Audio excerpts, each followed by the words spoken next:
Hello, everybody, and welcome to Music Industry Insights Worldwide. And today I have the amazing Blue with us. Hi, Blue, how are you? I'm good. I'm good. The sun is shining. That's kind of all I need to be happy, really. Oh, it's a beautiful day, isn't it? And thank you so much for taking the time out to come along and share your story and what you do with us today. No, thank you for having me. I really, really appreciate it. What I mean, it's great to be here. Thanks, Blue. Do you want to tell the listeners a little bit more about yourself, where you're from, and what you do? Yeah, my name is Blue Canarinho. I'm currently sitting at Reprezent Radio, which is a youth-led platform in Brixton. Originally, it was a radio station and has kind of developed into so much more because there's so much that you can kind of do in modern media. We kind of encourage everyone to get involved in all sides of it. The radio station is more just almost like the community center where everything begins, but we encourage people to go and do wherever they want. Outside of that, I'm an artist as well. I paint like expressionism style pieces that I collect like little various things while I'm traveling around doing my DJing. I pick up little bits and try and incorporate them into expressionist pieces. On top of that, music producer and like I said, DJ. So yeah, just kind of a general creative and happy soul, I'd like to say. Many creative hats as well. So you've got loads of different talents. You can also diversify your income stream as well whilst you're doing that, right? Doing the things you love.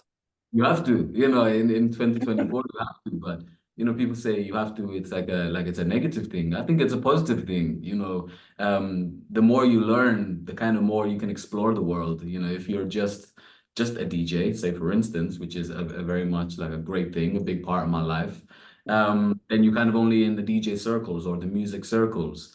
Whereas if you kind of delve into other passions, whether they become something that is like an actual income or if it's just something you enjoy doing, you Yeah. find yourself in different circles, meeting new people and just experiencing the world, but through your passions versus maybe just when you go on holiday or something. Advice. Great advice there for the listeners as well. So, how long have you actively been doing what you do, and how did you get into it? I would say maybe, well, I was a graffiti artist when I was a kid. That was like the first thing that got me into art and the creative side of things. But obviously that doesn't make too much money. But I don't think any graffiti artist ever does it for that. Yeah. I wasn't like the best ever. I just enjoyed the process. I always was quite a respectful person, never like, train lines or things that could like disrupt. That's just not my style. I was kind of more legal walls or maybe some abandoned walls, if a place was about to be like knocked down or something, you can use it as a creative space. That was my style as a kid. But yeah, as I started growing up, I kind of started edging a little bit towards music because I Yeah. started creating like mixes to listen to while I was out, doing my art, my free art. And then the music just kind of took over. I never really stopped doing the art. I just stopped doing graffiti. The music took on a new kind of thing for me. I started getting booked around places because I had I guess, a unique style mixing Latin and house and hip hop and just all kinds of things that I grew up listening to. Maybe it was something unique. I was currently in Liverpool at the time. I was in Liverpool, so maybe it was something a little bit different for there. And then yeah, I moved to London maybe 10 years ago to study music. Yeah, because I'm really into music at this point. I'd already kind of lived in Ibiza and done all of them kind of things as a DJ, just living in a hostel. But I thought, let me try, really make something out of this by moving to London. Yes. When I got here, I knew no one, of course, I knew no one. I'd kind of been around living in Spain and living, obviously, Liverpool for a little bit and stuff like that. And I was like, I'm going to give it a go. I arrived here, yeah, 10 years ago to study. And then I found Represent. I had no home. And then I thought, how am I going to get to know people? And this Represent, one of my friends was a DJ here and was like, Okay. it's the place. It's if you want to meet people like on a genuine level, not just on a professional level, this Yes. is the Place to be.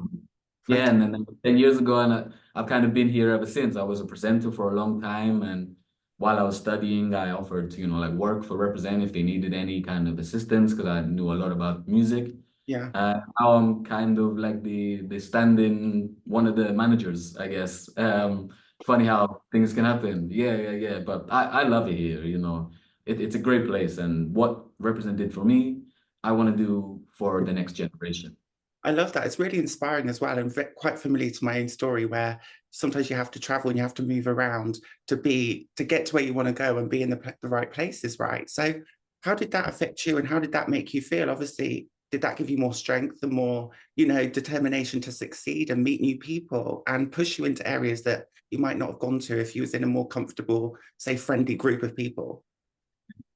Yeah, 100%. I'm naturally like quite a not introverted. I'm kind of extrovert, but I'm quite shy. I'm really not naturally loud, and I'm definitely, if there's a room of people, unless I feel very comfortable, I'm usually just quiet to myself. If you want to speak to me, I'll be your best friend. Yeah, But I'm not the person that can just go up to speak to people. But again, like, arriving here, I didn't really know what to do because everybody seemed a lot more confident in themselves in London than what yeah, I was used to. And I was like, I don't know how to break this down. How can I be myself? And yeah, I say quite a few times, Represent was that place that encouraged me, give me a voice. I You love that. know, And a I purpose. yeah, I never thought, when I told my mom I was becoming a radio presenter, she couldn't believe it. She was like, you never speak unless, you're kind of like very, very comfortable people. How are you now going to speak to thousands of people at one time? Right. Like, they're teaching me how to do it. They're giving me the confidence. They're telling me, I was scared of my accent, and I was like, they were like, no, it's good, embrace it. It's like, don't worry that you speak different to everyone else. It's fine. I thought, everybody on radio had to sound like they was on Radio One. They were like, no, it's cool. Don't worry about it. I'm like, okay, then it's fine. I can be sometimes quiet, sometimes low, sometimes loud, sometimes sound like English is not my first language because that's how I just speak sometimes. But and sometimes it does, because it is in theory. But Yeah. It's they encouraged it, and that's why I like speaking to you and having these kind of conversations. I want people to know that there's places and there's people that do want your uniqueness. yeah, It what makes you that's what's cool. But from the outside, to a lot of us, you think, oh, you maybe in London, or everything has to be perfect and slick, and the DJs have to be the coolest people ever, and the presenters have to speak like they studied in Oxford, but they're kind of cool at the same time, and everything has to just be perfect all the time. That's how I felt, wow. Interesting. and I don't now I know that that's not the case. But Yeah. it's something that Represent told me that was, you don't have to, and I was like, oh, okay, great then. And you've obviously traveled a lot, like you mentioned earlier on. So, how has that affected you, and what kind of challenges and barriers have you faced and overcome to be where you are today? Because your story is super inspiring to a lot of people. And I'm sure so many listeners can resonate of having to move around, having to sleep on sofas, having to stay in hostels. Like you've mentioned some of it. Tell us some more. Yeah. So yeah, the first time I moved to Blanes with my cousin, which is just outside of Barcelona. It's just Yeah. up the coast a little bit, and at the time, like the language kind of barrier was a little bit difficult. With like the outskirts of Catalonia, they don't want to even speak Spanish, of which they will prefer to speak Catalan. And so, I'm kind of trying to figure out the culture, which is kind of like it's just trying to get my head around everything. I had no money. I was like 17 or 18. My mom was, and dad were very like encouraging. That's one thing that, not everybody has. And, I do, always appreciate them for kind of encouraging it, but it didn't make it any less difficult. There were some things that I maybe didn't tell them, some struggles as the time went on that I kind of didn't mention. I was there for a while. I came back to Liverpool. I moved then to Ibiza, and yeah, I'm staying in hostels. It's like the cheapest one on the island. We used to have to go to like the clubs for free. So basically, back in the day, you used to be able to get into the club in the first half an hour for free. Well, I get We'd remember. be in there. Yeah, you remember? I Yeah, it remember. used to be like if you had a wristband, Yeah. you could get in, and we couldn't even afford the water, and you can't drink the water out in Ibiza, so we're just standing there, feeling dehydrated, but we wanted to, like, we were inspired, that passion. We wanted to see these DJs and learn from them, and we just stand there. We didn't even want to dance too much in case we lost, like we would be too dehydrated, you I know. Yeah, Yeah, exactly. You know, with like Carl Cox or whatever was not on until like 4 a.m. and we'd been in there since 10. dancing. Um, yeah, and then yeah, moving to London, I was kind of here on my own. My family had moved to the Middle East. My sister, she had moved back to Liverpool because she was trying to raise a kid, which you know is thriving and he's doing great. But I was kind of alone a lot. You know, like I say, I didn't want to upset my family and tell them maybe struggles that I was going through. You know, I was in university, and because of like certain, I don't know how they'd make the decision on the loans and the grants and stuff Right. like this.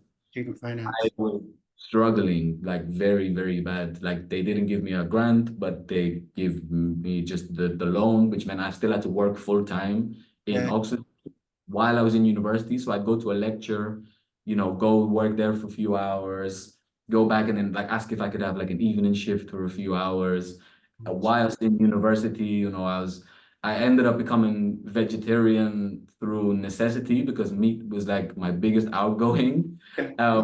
And then I started like the reason I became vegetarian because I had to like steal meat every day from the co-op. Oh, And when I took a lot, you know, it's just like I'd maybe like have like one chicken fillet a day and I'd steal the packet. And it just isn't, it's not something that I am like, and I felt bad all the time because I yeah. was like, "This is not me, like stealing things is not good." It just felt like a necessity. And I can see, you know, why these things happen. And, you know, people say, why does someone steal something or do this? I understand why. Yeah. And can be like really tough if you're in a certain situation. I Yeah. don't condone it, but I understand it. Yes. And that's how I became vegetarian for quite a long time. Yeah. But I didn't understand nutrition. So I was just eating like nothingness. You know, Yeah. I didn't understand about like pulses and you know, like the proper vegetarian meals. No one in my family had ever been vegetarian. We're Right. quite eating, so I'm just kind of eating like rice and you know, like a pepper or something, just terrible things, like lost so much weight.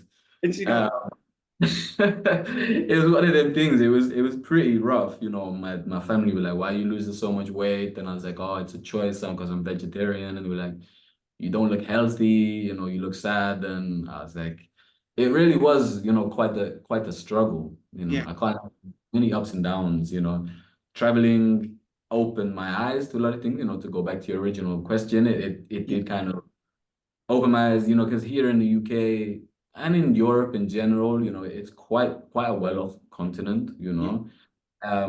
But then when you go to like some more the outskirts of like, you know, Southern Europe and stuff like that, you start seeing like, you know, what's actually kind of going on. And, you know, I started learning UK, especially like I was in London at the time, is a city of like excess almost, you know.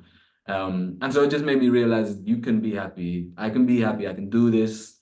You know, I just need to like educate myself on nutrition and, you know, I will be okay. I will be okay. You just have to like convince yourself that you will be okay. Because Yeah. it's the only way. It Yeah. is the only way. And I learned that from, yeah, you know, kind of being on the outskirts of like of European cities, you know, they can make do and they happy, you know, much happier than most people in London I still. know. Yeah. So Really, really yeah, happy. I love life. And I yeah. think the thing is, I get from this, what you're saying is literally every time you stepped out of that box, you've learned, you've grown, and it's not always been comfortable, but you've managed to achieve what you really want to achieve. So well done to you. And that's kind of something that's going to inspire other people too, right? Is you don't always have to worry about how it's going to turn out. You just have to throw yourself in the deep end and do it, right? Correct. Exactly. You just never know. And it's weird to say, but within them like dark times, there was some of my like happiest moments in my life. Yeah. Because you know you kind of start appreciating like the actual things in life. You know, I have much more of appreciation on my relationships with people Yeah. than I did like before, where everything's not necessarily superficial, but it's not as connected. Whereas Yeah. when you kind of, yeah, you're meeting people and you have that genuine connection, it means a lot more, you know, just for some reason. I don't know, I'm not a psychologist, I don't understand how the human brain works, but it somehow it does, you know, when you take away the, oh, you have friends because you both like Air Max or something like that, which is fine. I like Air Max. But once you take that away, yeah, once you take that away, and that's not why you're friends with someone, you're friends with someone because it's a genuine connection, you're both broke, you're both just like happy being in each other's company. That's Yes. where you kind of start finding, like real connections with people. And that's where you can I found it much more easier to navigate my older life, knowing who are like friends that I just have something in common with, which is completely fine. And I like having these casual conversations about nothingness, about like just say you're a music friend and that's it. You both like house music, but you that's about all the limit is. That's fine.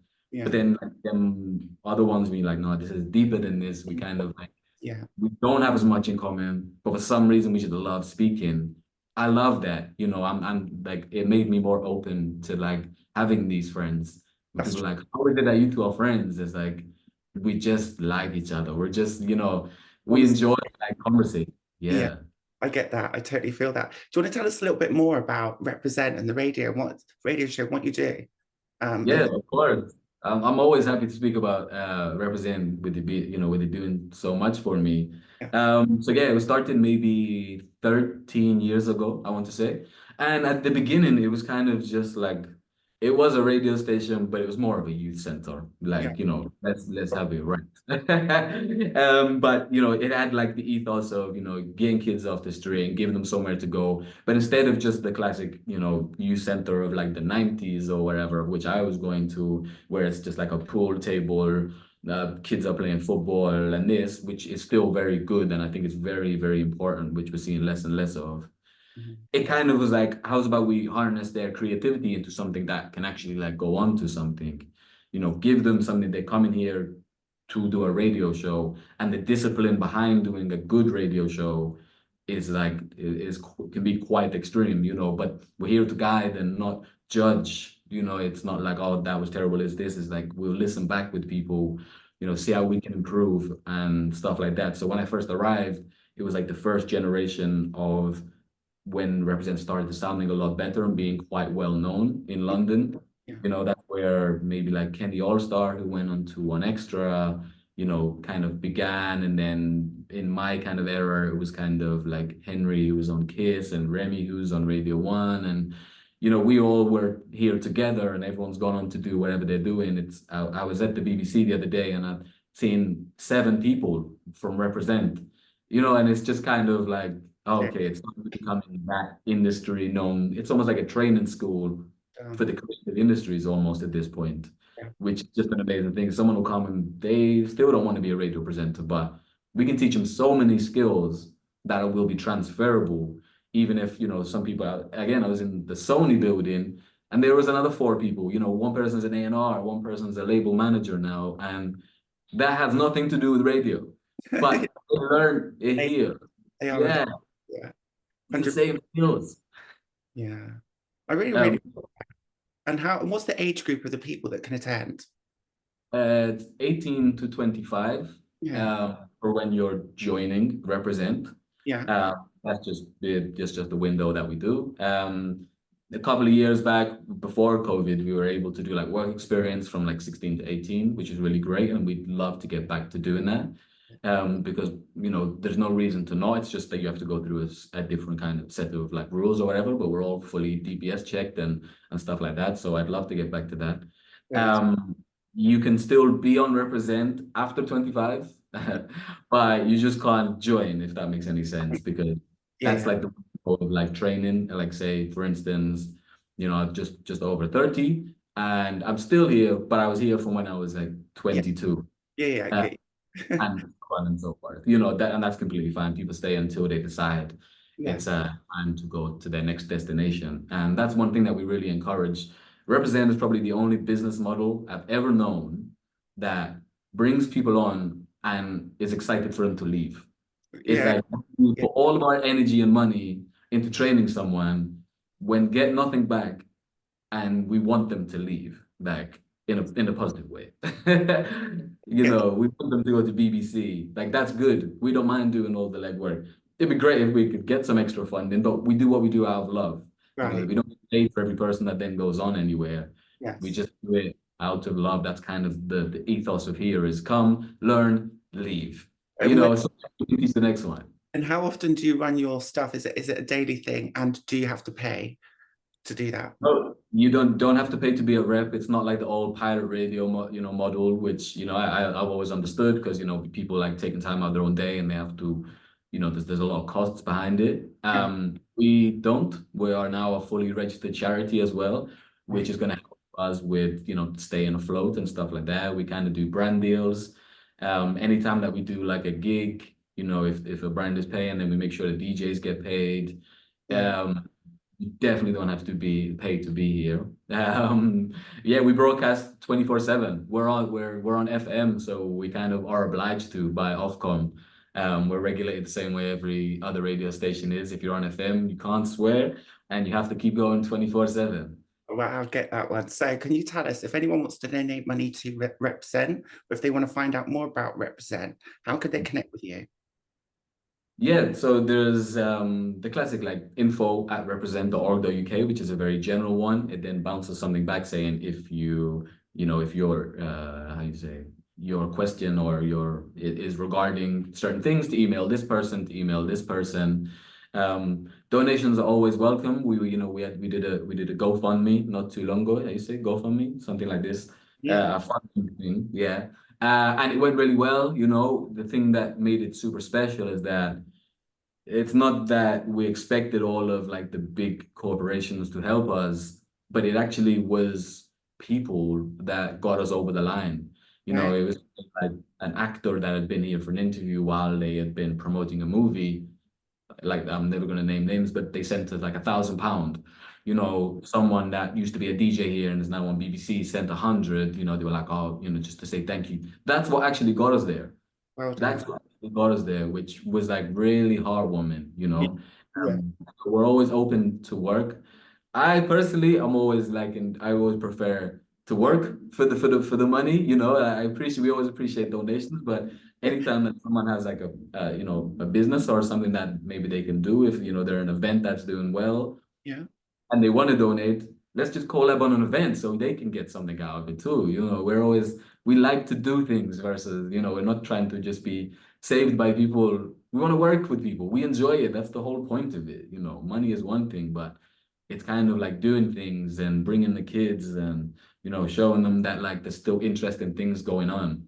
yeah, That's just kind of what it's about. But yeah, if there's anything else, you can just email me.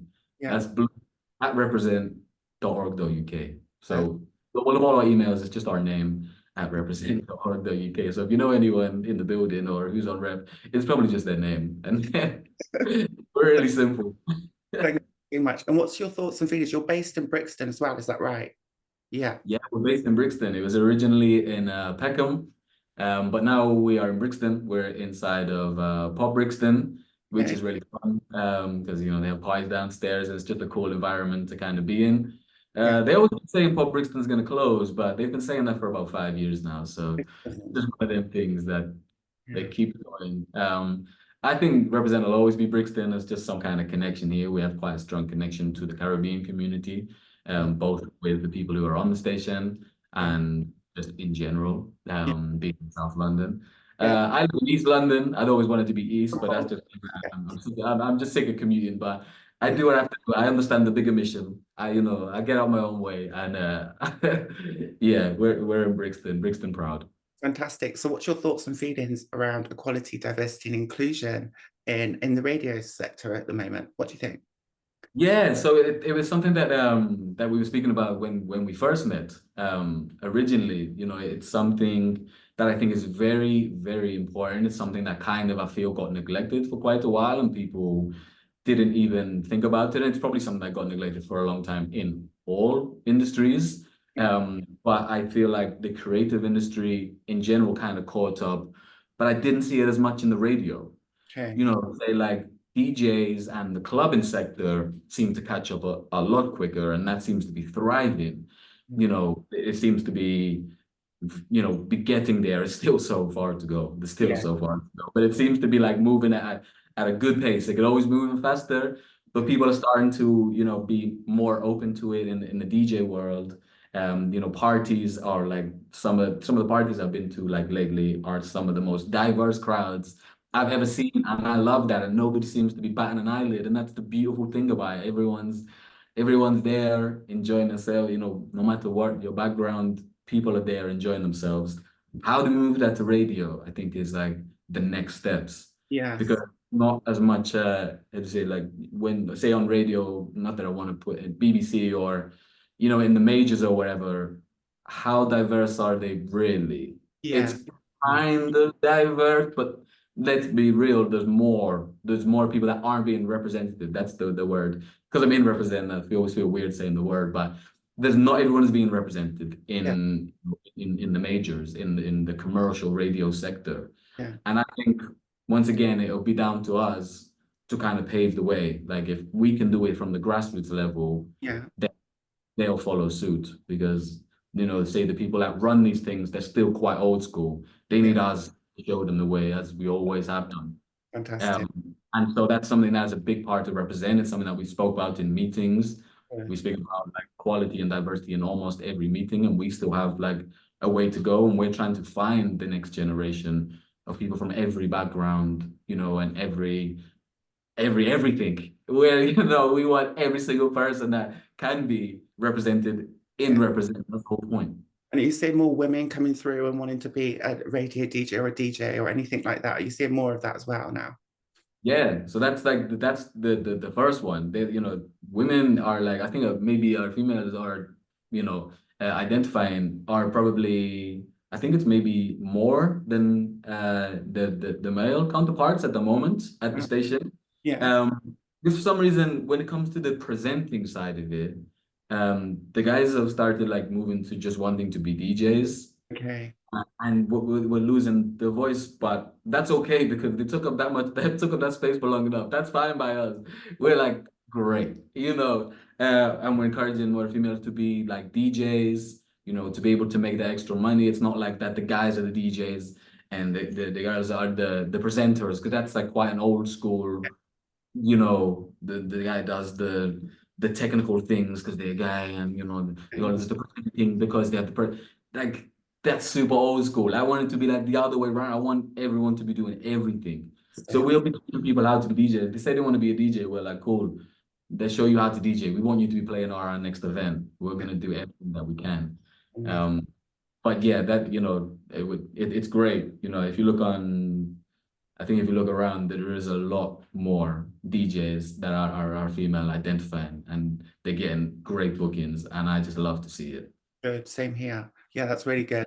And what would you like to see change in the next couple of years? If there's one or two things that you would like to personally see change, what would they be? In the creative industry or in radio or in the world? Or the creative industry, either will do. Yeah.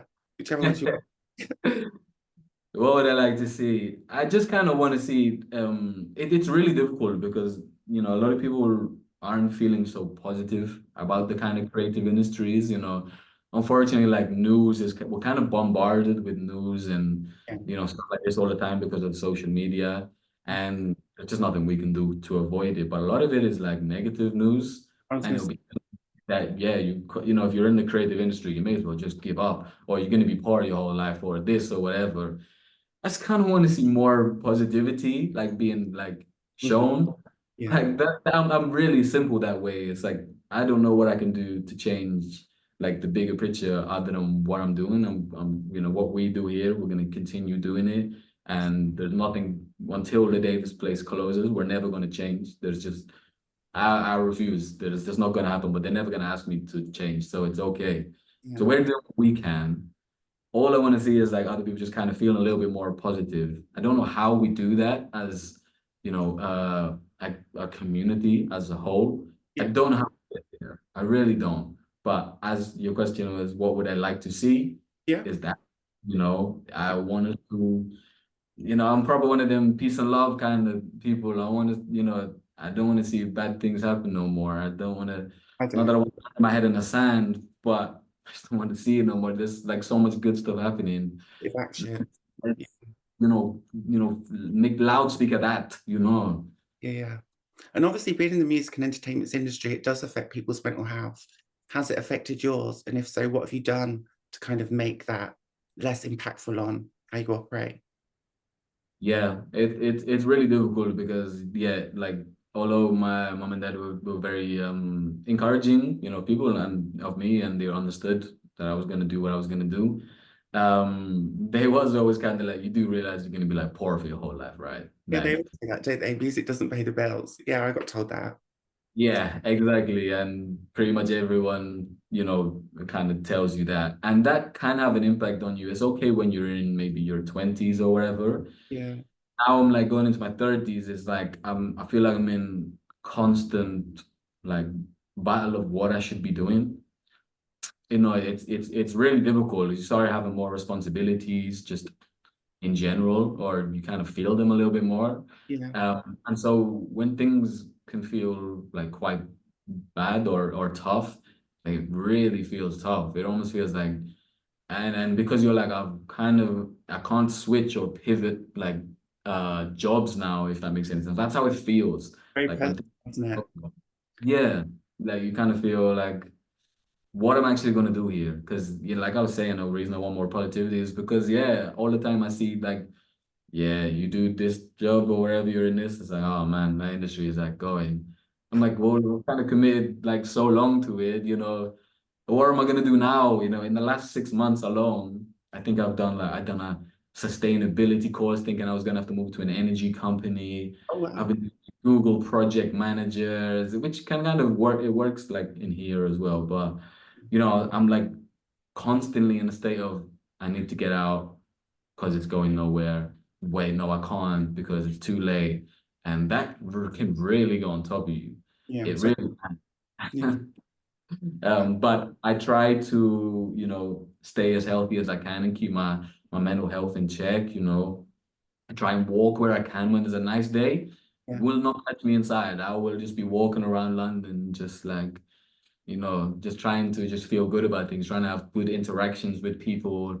I don't even need to like go and buy something from Tesco. I'll go Tesco and buy a banana just so I can like have a nice interaction and ask the guy how it is, or the person that's like giving you the thing. I'll go out not on the self checkout just so I can ask, talk. ask them how they are, just to talk to them, just to kind of brighten their day and brighten my own, these interactions. Love I'll that. try that's something I will do. Everyone has their own way of doing things. I guess it's kind of like walking meditation. I can't do the sitting one, Yeah, yeah, but I will happily just walk around London with no headphones on, just walking. And that's like my version of meditation, let my kind of my thoughts go where they're going. And I yeah, always feel better afterwards. Every single time. I'll do it in the rain. I don't mind. Obviously it's too bad during the sun. But if we're waiting for the sun, yeah, then I wouldn't really get many walking days in London. So yeah, mental health is a very important thing. And I'm very happy that people are now speaking about these things. yeah. Speaking to you, like being able to be so open. So thank you for, giving me the space to speak. Thanks. Um, yeah, I think it's like really important. You don't have to speak about things all the time. You might need to like have some time on your own to kind of come to your own thoughts, and that's completely fine. Like there's not too much pressure on people, you don't have to go and do therapy or anything like this. It's like you can kind of do it on your own for a little while, but if you do feel like you need to speak to someone, it's good that we're now kind of giving each other spaces to do so. Yes. Uh, and I love, yeah, that you're doing this, and hopefully this encourages other people to kind of know it's okay. Here at Represent is become just as much of a community center slash venting Yeah. building. Let And it. that's fine. Like my boss would be on me like, have you done this, done this? I'm like, no, it's just been one of them. Everyone comes and vents to me day. And that is completely fine. That is fine because it's for the greater good. And so that adds to what we do. Creativity is also an outlet and an expression, isn't it? So that's probably where it kind of intertwines. So thank you so much. We're running out of time now. So we've got a Uh, few minutes left. So it's gone really fast. So thank you. One last question, and it's have you got any major wins or successes that you would like to share with us? And how can people connect with you? I know you've shared your email already. Is there anywhere else they can connect with you on social media?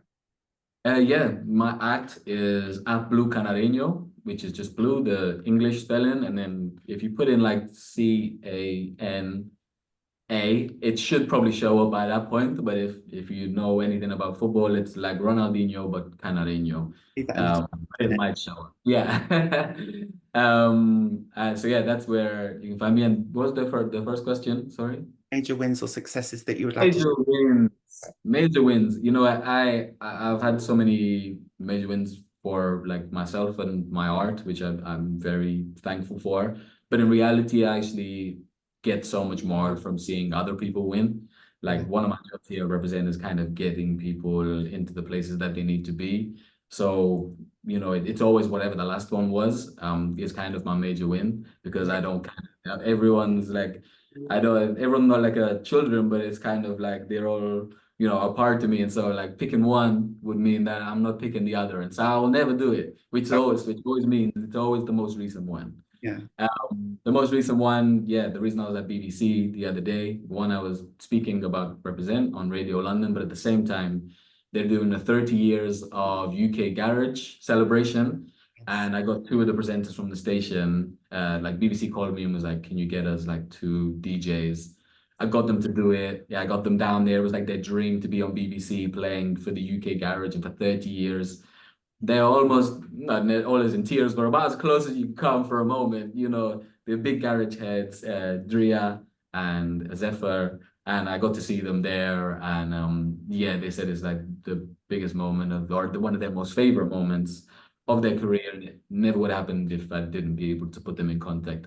So that's, you know, just the latest one. Whatever the next one will be, then that will be the major win. That's amazing. Thank you ever so much. And thank you again for taking the time out. It's been absolutely amazing talking to you. Thank No, you. it's been amazing. It's a great way to start my day. I really appreciate you and your time and everything you're doing for the community also. Thank you so much. We'll speak again soon. Take care.